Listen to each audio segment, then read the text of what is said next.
Already ஐயோ பேச கட்சிங்க நடக்குது போகிறேன். ஏய்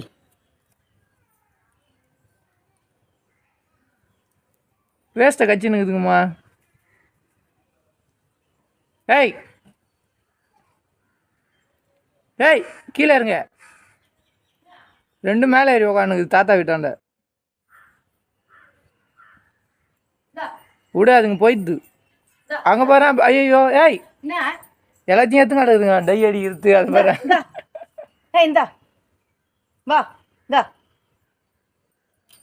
பாருங்க என்னென்ன வேலை பண்ணி பாருங்க இம்சிங்க. இந்தா இப்போ பாருங்க வாழைப்பழம் கொடுக்க போகிறேன். இந்த வாழைப்பழத்தை பாருங்க. இந்தா இந்தா இந்தாங்க வா.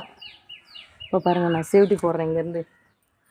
இந்தா அங்கே பாருங்க வந்து எடுக்குது பாருங்க. இங்கே பாருங்க பார்த்தீங்களா? இங்கே பாருங்க வாழைப்பழத்தை எப்படி வாயில் வச்சுங்க. ஓடி போய் மேலே ஏறி உட்காந்துச்சு பாருங்க. அங்கே எங்கள் அப்பா வீட்டாண்ட அவர் வந்து அந்த இதெல்லாம் வச்சுருக்காரு. சாப்பிடுமா வாழைப்பழத்தை? ஆமாம் டேபிள் வச்சுருக்காரு. பாருங்க பேஸ்ட் வச்சு பல் தேய்க்குது. அங்கே பாருங்க அங்கே பாருங்க அங்கே பாருங்க. ஒன்று பல் தேய்க்குது, ஒன்று வாழைப்பழம் சாப்பிடுது. அங்கே பார்த்துக்காங்க. அது குட்டியா? அதனோட குட்டி. அது ரெண்டுமே குட்டி தான், அம்மா கிடையாது. அம்மா வந்து அது ரொம்ப பெருசாக இருக்கும். அங்கே பார்த்தீங்களா வாழைப்பழத்தை எப்படி சாப்பிடுதுன்னு? இப்படி தாங்க பண்ணுது. டெய்லி அட்டகாசம் தாங்க முடியல. இது மாதிரி உங்கள் இதில் எங்கன்னா நடந்திருக்கான்னு எங்களுக்கு ஒரு அனுபவம் சொல்லுங்கள்.